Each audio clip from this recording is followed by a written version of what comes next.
Hi guys, and welcome back to George's Life. This is part 3 of my video, Journey with Cancer at the age of 19. This will be more about life without a stomach, my surgery to remove my whole stomach, how I live without a stomach, how I've adapted. So yeah, let's get straight into it. After my 3 rounds of chemotherapy, I had met with the surgery that I'd had was called a total extended radical gastrectomy with a D2 dissection. Don't really know what the D2 dissection is. Think it's kind of where they cut, or whereabouts they cut in my esophagus. Now basically what they do is they cut your stomach out, take your stomach out, so your duodenum that comes out of the bottom end of your stomach, which would then travel down into your intestines. It's cut there and cut at the top of your stomach. Now, lower, they pull some of your small intestine up, I believe, and this is connected to the esophagus, just so you get a bit of a better idea of what they actually did in terms of my surgery. I'll just post a picture now so you understand. So the night before, we'd gone out for my last supper. Now I'd eaten my absolute guts out, so I'd had like 3 courses, dessert, alcohol, everything, just absolutely filled my boots, which was really, really nice. Now, day of surgery, obviously very apprehensive, very scared, and very, very early start. Now, we'd got there at about 7 o'clock, and I think the surgery was due to start at around 8. I'd been called through, and they had to check my weight, my height, my blood pressure, all the standard observations they would do, like anything really. So what they'd done is they'd put me in like a little cubicle, give me all my dressing gowns and hospital gowns and that kind of thing, and they'd left me there, and I was with my dad at the time. And I remember just sitting on the bed, just laying there on the day that they were literally going to take my pride and joy out of my body, my stomach. And throughout this whole journey, nothing had felt real, nothing had felt like, wow, that's actually me going through that, and I'm not very well, and I didn't quite understand the gravity of what was going on. I didn't know that I could have died. I hadn't seen it like that. It was always just, you know, I've got to get these procedures done, and that was that. So I was laying in the hospital bed. My dad was sitting there, and I'd got my gown on, and I just looked over at him, and I just said to him, I went, "This really has got real." And then I just uncontrollably burst into tears, and I'd had to sit there, just literally waiting for this surgery. And my dad's like, obviously a bits as well, because we're literally just on the edge of me having my stomach taken away. Now, the best part about this was, my surgeon had then walked in. Now he could see that I wasn't particularly in a good state. So he obviously had sat there with me, gone through everything that he was doing, what he was going to do, how he was going to do it, which I'd obviously been told anyway. This was more just calming the nerves. So after that, he had then taken me down, and I said all my goodbyes to my family and everything. I went into the anaesthetist room just before the surgery. So my surgery, what they were going to do, or what they did, was they put an epidural into my spine. Now the reason they did that was supposedly from down here down, completely numb, so you wouldn't feel anything. Now the good thing with that is if it works, you don't feel anything. So you'll be up from your surgery 4 days afterwards, eating, drinking, obviously very soft and very small amounts, but you will be eating orally and drinking orally. That's if the epidural works. No, with my luck, the epidural didn't work. So all of this numbness from sort of bottom of your rib cage down, just I could feel every single thing that they were doing. Now, they didn't know that until after the surgery that it didn't work. Now unfortunately this is the way with the epidurals, sometimes they work, sometimes they don't. So they'd done the surgery, 8.5 hours it took my surgeon and all of his team.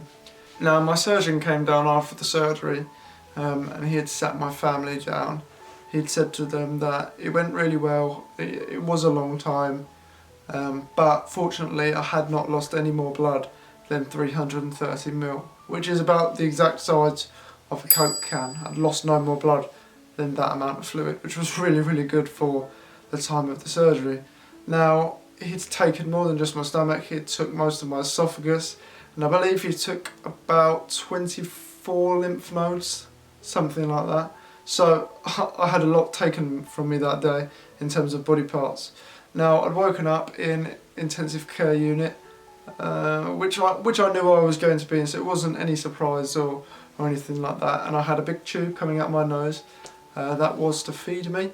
Now I had an arterial line, I had drains in my neck, things like, not drains, I had just sort of lines, PICC lines coming up my neck if they needed to get fluid quickly or take a blood test or something like that. I was basically had tap there, tap there, tap there, and I also had a big drain coming out my side. Now this was just to clear my abdominal area of any blood or anything that could have sort of potentially caused an infection inside my body. Now that was okay, but because of the epidural didn't work, I felt every single bit of pain. Now I would lay there in agony screaming, like, I need more pain medicine, it's not doing anything. The morphine just wasn't touching. Now if you have gastrectomy surgery, it won't be this bad, trust me. The surgery went perfectly, it was literally just the pain management that we couldn't get right until the end. Now that was only because the epidural didn't work. And that isn't anybody's fault. That could have been me sitting wrongly when they put it in. So I was in a lot of pain. I didn't get up for a good 8-9 days. I was in bed for an intensive care. I didn't drink orally for about 11 days, and then I didn't eat for about 14. So quite a long time.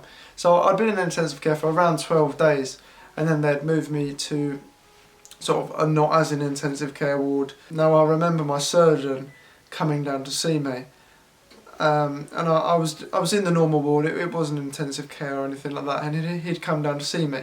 Now at this point I'd had to have aids to walk because they'd cut all my abdominal muscles. I had no strength to hold me up. Now my surgeon came down to see me, and he actually took me for a walk, and I remember just for 14 days or so I'd not seen natural light. I'd seen the ceiling of a hospital, I'd been in a room with people screaming, I'd been in intensive care. You know, it wasn't a nice experience to say the least, but he took me to see the Romford skyline. Now that's the first time I'd seen natural light in 14 days after having the most life-changing surgery ever.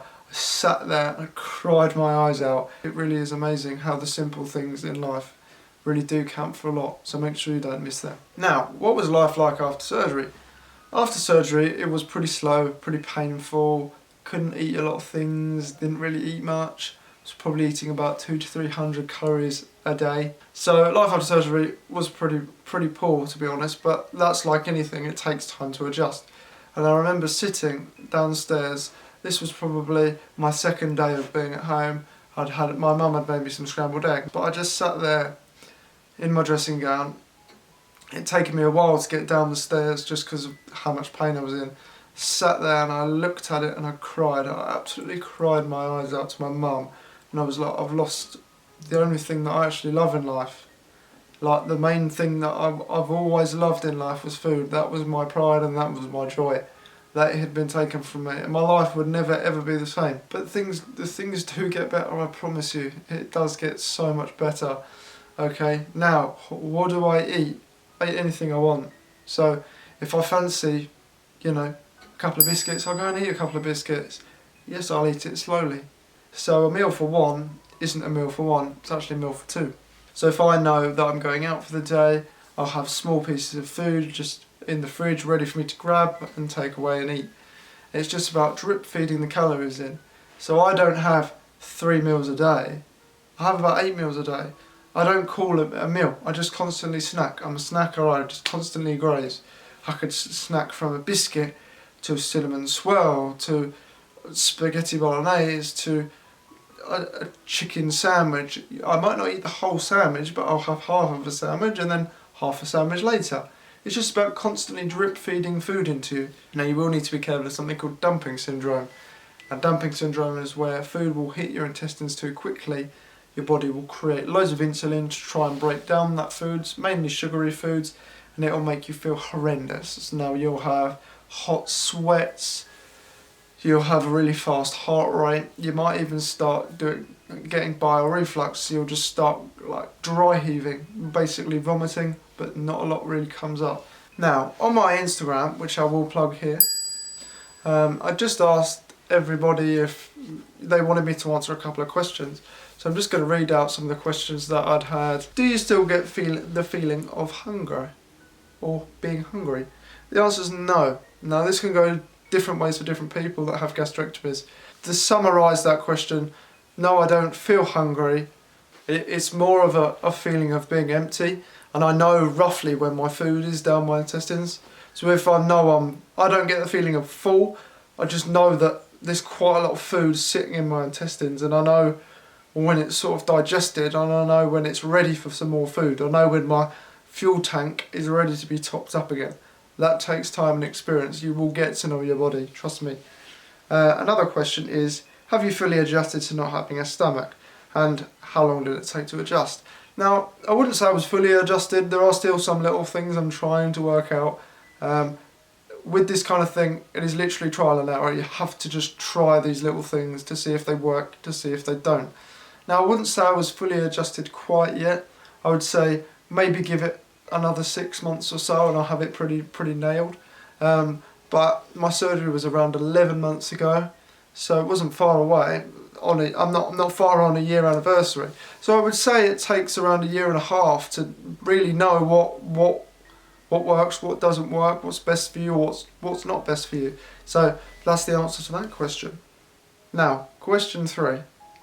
Where does your food go? Now, my food goes straight into my small intestines or my small bowel. So that's where my digestion actually takes place. So when I eat, I have to eat slower, and I have to chew better to make sure more enzymes mix with my food to help my digestion. If I don't, I do get a lot of pain. So if you're a new gastrectomy patient, make sure you chew a lot, eat slowly, and don't drink whilst you're eating. The reason why that is because when you have food that's gone down your intestines and you drink, you're pushing the food down further, which will then give you dumping syndrome. So that's all I have for today's video. It was more just about my surgery, life without a stomach. Can you live without stomach? The answer is yes, you can. I will insert some pictures now of after surgery pictures, weight loss, the scar, that kind of thing. Thank you very much for watching this video. If you like this video, please like, comment and subscribe. If you want me to do some more of life without a stomach, those kinds of things, please let me know down in the comment section. Thank you very much and goodbye.